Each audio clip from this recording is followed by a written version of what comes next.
Пайғамбарымыз саллаллаху алейхи ва саллям түнгі намазына тұрардан уақыты болады.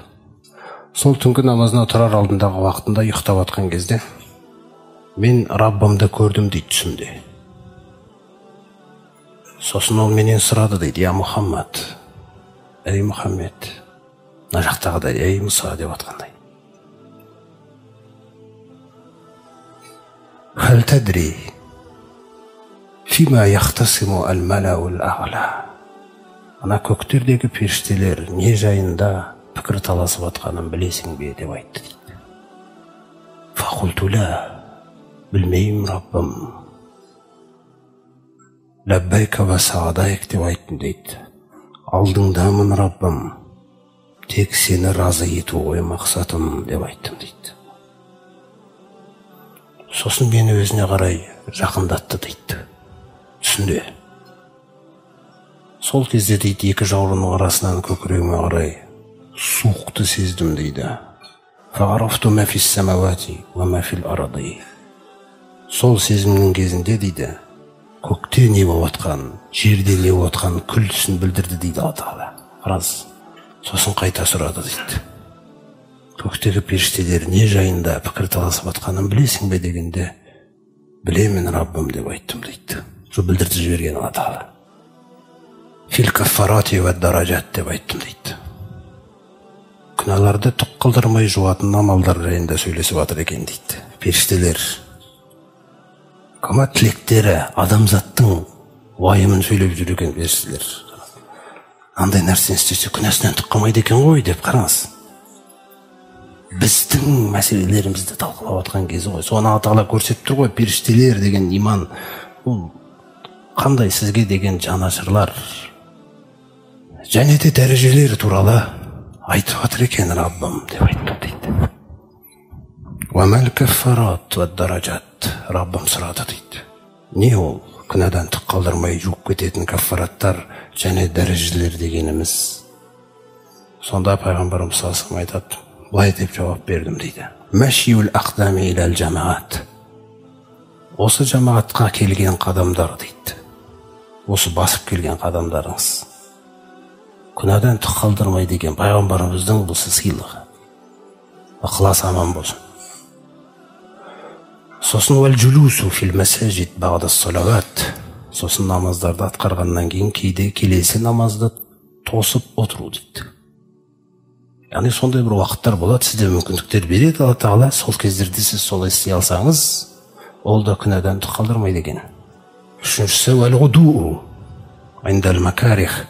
Макрухат, сондай-ақ нәпсіге сүйкімсіз, қолайсыз жағдайларда дәрет алу дейді. Сүйіп тұрып дәрет алуың күнәдан түк қалдырмайды дейді. «Уәмәд даражат». Ал дәрежелер не деп сұраған кезінде дәрежелерге айттым дейді. «Ифшау сәлам». Қараңыздар, дәрежелер қай жақта жатыр? Сәлемді таратып жүруің дейді айналаңа. Дәрежең қай жерде екен? Адамдарға сәлемді тарата алуың. Біреуге беріп, біреуге бермеуің, түк пайда жоқ бізде. Рақымдылықтың өзінде пайғамбарымыз саллаллаху алейхи ва саллям айтады. Рақымдылық деген кезде танитын адамдарыңа жасайтын рақымдылықты айтпаймын дейді. Танымайтындарыңа да рақымды болуыңды айтады. Осылай емтиханнан өткізеді біздің нәпсілерімізді Алла Тағала. Сонда айтады: «Ифшау сәлам». Біріншісі сәлемді тарату. Өйткені неге? Мысалы бір адам сізге ұнамай тұруы мүмкін. Сен емес дейді шешетін Алла Тағала. Сәлем менікі ғой дейді. Сен бермесең басқа адам арқылы бергізе салам дейді оған. Сен өзіңді өзің сәлемді таратуың. «Вәләйнул кәлам». Адамдармен сөйлеген кезде жұмсақ сөйлесуің. Өйткені Алла Тағаланың жаратқан жанымен сөйлесесіз ғой. «Ва итғамут таам». Сондай-ақ тамақтандыруың дейді адамдарға.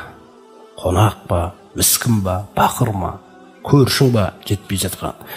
Тамақтандыру деген нәрсе сенің негізгі қасиетің болу керек дейді. Көрдіңіз ғой. «Вассалату биллейли ва насу ниям». Сондай-ақ түнгі уақытта намаз оқуың, адамдар ұйықтап жатқанда дейді. Сонда айтады: «Фәмән юхафиз алейхинна». Кім осы айтқан амалдарға, осы жаңағы сәлем тарату, жұмсақ сөйлеу, тамақтандыру, сосын түнде намаз оқып қою. Осыны кім сақтап берсе дейді, аша би хойри дейді, Алла тағаланың хайырда өмір сүреді дейді ол құлым. Уа мата би хойрин, хайырда өледі дейді. Рас. Сосын айтады, уа иза соллайта, ей пайғамбар саллаллаху, намазға тұрған кезіңде, намазыңды оқыған кезіңде былай деп айтатын бол дейді. Аллахумма инни ас'алука фиғлал хайрат. Я Аллах Тағала, мен сенен жақсы істерді істейтін қасиетті сұраймын. Ва таркал мункарат, теріс істерді тастауды сұраймын. Ва ан тағфирали ва тархамани, мені кешіріп рахмыңа бөлуіңді сұраймын. Ва хуббал масакин, міскіндерді сүйгіші маған дейді. Сосын қараңыз, бұл дұғаны Алла Тағала өзі салып беріп жатыр көкейіне. Міскіндерді сүюді сұраймын деп сұра дейді менен. Қараңыз, міскіндерді сүюді сұраймын деп сұра дейді. Сосын дұғасының жаңағы соңында, ва иза аратта би қаумин фитнетен, я Аллах Тағалам, егерде бір адамдарға, құлдарыңа, бір қауымға бір фитна қаласаң, яғни лайықты болып сол адамдар сол нәрсеге, фатаваффани ғойра мафтунин илейк, онда мені сол фитнаға ұшырамаған түрде жанымды алып кетші дейді. Аллахумма инни ас'алука хуббака, я Аллах Тағала, мен сенен сені сүюді сұраймын дейді. Бағанағы таным, құрмет жамағат, таным мен зікірдегі мақсат Алла Тағаланы сүю. И сол сүю сізді басқару керек. Аллах Тағала, өзіңе деген махаббат сұраймын.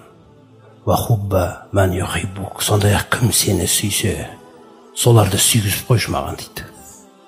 Ва хубба амален юқаррибуни иля хуббик, сондай-ақ саған қарай жақындататын амалдарды сүюді сұраймын дейді. Сөйтіп пайғамбарымыз оянып кетеді, таңертең таң намазынан кейін сахабаларына айтып береді осыны.